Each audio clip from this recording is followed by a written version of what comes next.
How's it going, everybody? Stop Vegeta saying what is good to all my Super Saiyan homies, here to bring you all sorts of Dragon Ball content. Today what we're going to be doing is taking a look at the EX Saibaman and sort of discussing who's probably the better choices to be farming up right now with your adventure slots. So with that in mind, a couple of things that I want to note. The first thing is, because something that I get asked about when I do my shorts lists, this is not just based off of anecdotal evidence of my personal games, my personal matches using them or being against them. This is also based off of watching people such as, maybe some of the bigger people like Gogeta or Ryuden, but as well as, the homies' videos, and even just seeing things on Twitter. Like, I've seen people, just tweet out clips of say, like, a certain one of them doing insane damage or a certain one of them doing absolutely nothing. So, with that in mind, let's kind of hop right into it and we'll talk about it. First up, going straight into F tier, and it's unfortunate, is Copyman. He just got done dirty because he really just has to compete with a Pool, and unfortunately a Pool is just strictly better in terms of stats, in terms of supportive passives, in terms of damage inflictive passives for himself personally. The only thing that Copyman has over him is the fact that on his main ability, they both shorten ally sub count by 5, but Copyman's is indiscriminate as opposed to a Pool's, who is for only Frieza Force characters. So really, in the off chance that you're running alongside two Saibamen on a minion team, there's really no reason to bring this guy over a Pool. Next up, we have Jinkao Man, who will be going into A, and the only reason he's not going into F is because he draws a strike on entry, and he gets the key to use it, which is very valuable for any team or character, so that's the only reason I'm going to put him even on A tier. Next up, going alongside the other red Saibaman, we have Tenon Man. This guy can actually put out some really decent combos, considering that he gets card draw speed in his main, as well as card draw speed and ki when he enters the battlefield. And on top of all of this, he actually gets a blast card every 6 timer counts. Now, this only happens 3 times before he switches out, but it resets when he comes back in. Now, as good as all of this is in terms of putting out damage, he has to compete with Robbery, who, in my opinion, is still the best minion character that we have.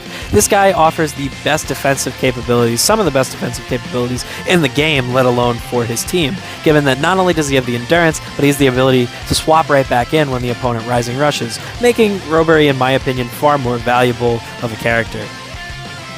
Starting off the tiers we'd like to focus a bit more heavily on, we have the yellow defense type Qcon Man starting off S tier. This guy, once again as a defense type, has some pretty decent tanking, as well as some interesting last man standing buffs, offering some impressive damage inflicted passives. On top of this, he has an astronomically high team heal of 30%, offering some incredible value for the yellow slot, where Orlan didn't necessarily hold up too well. Off S tier, we have Kaiware Man, who actually does have the highest stats of the bunch, and had he actually had the Saiyan Saga Z tag, because all the Saibamen except the green ones don't actually have the tag, they just buff it, I would have put him in Z tier, considering that he does have the ability to spam blue cards with the decreased cost, as well as access to them with the allies defeated and on his main ability. On top of this, he's got some fairly impressive damage inflicted passives, as well as some extra special move damage passive, making them absolutely nuclear. Things off in Z tier, we are taking the top slot to Mr. Splody Splody Boom Man himself, the actual green Saibaman. Yes, we are going to put him up top, and this is because of a few reasons. First of all, he does slot into 2 teams unlike the rest of them. Despite them buffing Saiyan Saga Z, they don't actually get the buff since they don't have the tag. He does though, and they were desperately needing a green, so I think that's the first thing to consider. Second of all, when we go to look at his kit, though he may not have the most impressive stats, he does offer some pretty impressive things for the rest of his team. First of all, he's offering a team heal of 10% on his main. Then we've got the absolutely nuclear Awaken Arts, which could essentially do the damage of another Rising Rush despite taking him out with it. And then, even when he's gone, he's giving death buffs to the rest of the team, making him, despite not necessarily being the most impressive when on the battlefield, in my opinion, the most valuable member of the bunch.